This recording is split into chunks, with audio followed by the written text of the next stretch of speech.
কয়েকদিন যাবৎ যেই পরিমাণে বৃষ্টি হচ্ছে আর এই বৃষ্টিতে যদি একদিন আমি না ভিজি তাহলে তো বৃষ্টি আমার সাথে অভিমান করবে। যাই হোক, দুষ্টামি করলাম। আসসালামু আলাইকুম সবাইকে। সবাই কেমন আছেন? আলহামদুলিল্লাহ, আমি আপনাদের দোয়াতে অনেক অনেক ভালো আছি। নতুন আরও একটি ব্লগ নিয়ে চলে আসলাম আপনাদের মাঝে। এইচ ব্লক, হ্যাঁ, 4 নম্বর রোড। এইটা মনে হয় মেবি সকাল 11টার দিকে আমার ছেলেকে নিয়ে আমার ভাই হলো একটু বের হয়েছিল বাইরে। তো ওই সময় একটু বৃষ্টি ছিল হালকা। তো ওরা রিক্সা নিচ্ছিল আর আমার ভাইয়ের আসলে রোডের নাম ভুলে গিয়েছিল। তো আমি বলে দিয়েছিলাম। যাই হোক, তারপরে বাসাতে ঢুকে দেখেন আমার কাজের গতি। মানে কি করব, রাতে আসলে ভিডিওর কাজ করতে করতে না, মানে যতই চিন্তা করি যে সকালবেলা ঘুম থেকে উঠবো তাড়াতাড়ি, মানে আস্তে ধীরে কাজকর্ম করব, কিন্তু সেটা আর হয়ে ওঠে না। সেই উঠতে উঠতে সকাল 10টা বা 11টা বেজে যায়। তারপরে ঘুম থেকে ওঠার পরে তো ছেলেকে খাওয়ানো, ফ্রেশ করানো, এরপরে মানে একটা যুদ্ধ লেগে যায় আমার কাজের প্রতি। মানে আমি সকালের খাবার আসলে খেতে পারি না। খেতে খেতে আমার দুপুর হয়ে যায় আর কি। মানে সকাল আর দুপুর মিলে আমার খাওয়া হয় প্রায় সময়। আমার শাশুড়ি যেহেতু আমার বাসাতে, তো এই জন্য আমি পেজেও ওরকম সময় দিতে পারছি না। আপু ভাইয়াদের বাড়িতেও মানে তাদেরকে মোট কথা সাপোর্ট করতে পারতেছি না। কিছু মনে করবে না প্লিজ। ফ্রি হয়ে আবার অবশ্যই আমি আপনাদের সাথে আমি কোনো রকম মানে ভিডিওটা জাস্ট শিডিউল করে রাখি, তা না হলে আপলোডও দেওয়া হতো না।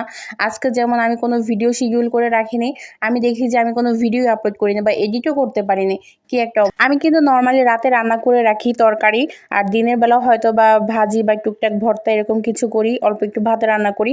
সেটা করতে তো আর সময় লাগে না। কিন্তু আমার শাশুড়ি একটু অসুস্থ, তো তার জন্য একদম ফ্রেশ তরকারি রান্না করা লাগে। তো এই জন্য আমি মূলত বিজি আর কি। আসলে পারি না ছেলে নিয়ে। তারপরে হলো এই টুকটাক শুধু তো রান্না করাই লাগে না, আরও অনেক কাজকর্ম থাকে। তো সব কিছু মিলে আসলে সময় করতে পারি না, কি করব। তো এইখান দিয়ে হলো আমি এখানে মুরগিটা দেখলেন তো কেটে নিয়েছিলাম। তারপরে হলো মুরগিটা এখানে বসিয়ে দিয়েছিলাম আগে।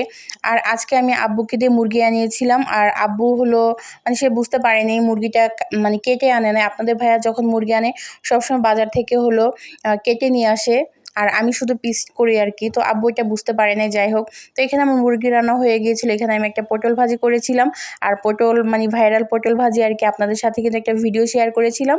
এই পটল ভাজিটা অনেক বেশি মজা লাগে গরম গরম ভাতের সাথে খেতে।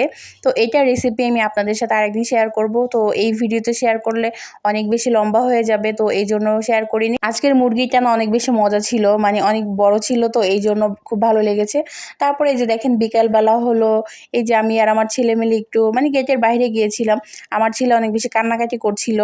ও বৃষ্টিতে ভিজবো, নর্মালি বৃষ্টি পানি এসব ভয় মানে একটু আনইজি ফিল করতো, কিন্তু এখন দেখলাম যে খুব মানে সে নিজে থেকে চাচ্ছিল, তো আমি তাই ওকে নিয়ে একটু বের হয়েছিলাম। তারপর আমি একটু ছাদে গিয়েছিলাম। এখানে দেখেন কত সুন্দর নয়নতারা ফুল, তাই না? তো এখানে আমি একটু দিয়েছিলাম। ফুলগুলো এমনিতে ঝরে যাবে, আর আমার ফুল ছেঁড়া পছন্দ না, কিন্তু ফুলগুলো যেহেতু এমনি পড়ে যাবে, তো এই জন্য আমি একটা ফুল ছিঁড়ে আমি দিলাম। এতটা সুন্দর লাগতেছিল আজকে ওয়েদারটা বিকেলবেলা ছাদে যাওয়ার পরে। আমার কাছে মনে হচ্ছিল আমি বৃষ্টিতে ভিজে, কিন্তু একদম বৃষ্টি ছিল না আজকে। কেমন লাগলো আজকের ভিডিওটি?